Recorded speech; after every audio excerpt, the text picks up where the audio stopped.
For centuries, the story was that Egyptian slaves built the pyramids under the whip. That story is completely false, and the truth about who actually built them, and how, is more remarkable than the myth. As you consider the construction of the Great Pyramid of Giza, completed around 2580 BC under the reign of Pharaoh Khufu, you might wonder what evidence led to the debunking of the slave labor theory. In the years leading up to the pyramid's construction, Egypt was experiencing a period of significant economic growth, with the Old Kingdom's capital, Memphis, established around 2925 BC by Pharaoh Menes, who unified Upper and Lower Egypt. The Nile River's annual flooding brought nutrient-rich silt, allowing for the development of a robust agricultural system, which in turn enabled the population to grow and support large-scale projects like the pyramids. As you delve into this era, you may ask, what role did the pharaohs play in mobilizing the resources necessary for such massive undertakings, like the Pyramid of Pharaoh Snefru at Dahshur, built around 2600 BC? The discovery of the Edwin Smith Papyrus, an ancient medical text dating back to around 1600 BC, provides insight into the medical care available to workers, including treatments for injuries and ailments.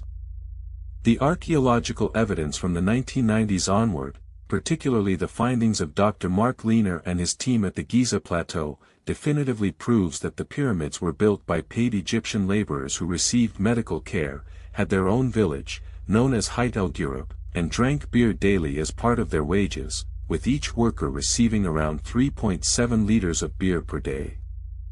The logistics of moving 2.3 million stone blocks, each weighing an average of 2.5 tons, required the development of advanced engineering solutions, including the construction of ramps and pulleys, as described in the Rhind Papyrus, an ancient mathematical text from around 1650 BC. As you consider the scale of this endeavor, you might ponder, how did the ancient Egyptians manage to achieve such precision and accuracy in their construction, given the limited technology available at the time? The pyramid's original height was around 146.5 meters, and its base covered an area of approximately 230 meters square. The workers' village, discovered in the 1990s, contained the remains of over 20 bakeries, which produced the bread that was also part of the workers' daily rations.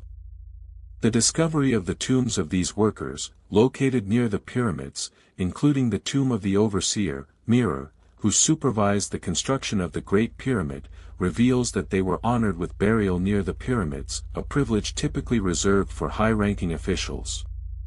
The use of simple yet effective tools, such as copper chisels and wooden mallets, allowed the workers to quarry, transport, and place the stone blocks with remarkable efficiency, with some estimates suggesting that the construction of the Great Pyramid required the labor of around 100,000 workers over a period of 20 to 30 years.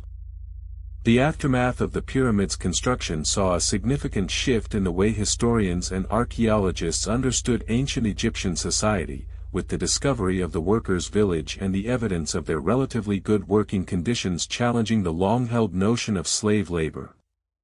As you reflect on the significance of this discovery, you may ask, what other misconceptions about ancient civilizations might be waiting to be debunked by further archaeological research, such as the excavation of the tomb of Pharaoh Tutankhamun, which revealed a wealth of information about ancient Egyptian funerary practices. The evidence of paid laborers and their relatively good working conditions has also led to a re-evaluation of the role of the pharaohs, with some historians suggesting that they were more like managers or CEOs, overseeing large-scale projects and ensuring the well-being of their workers, as described in the West Kar Papyrus, an ancient text from around 1650 BC.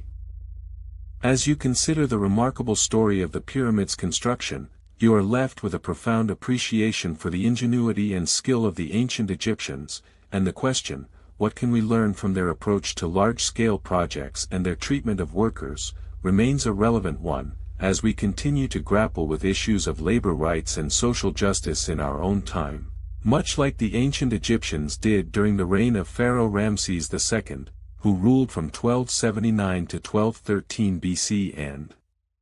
built numerous temples and monuments throughout Egypt.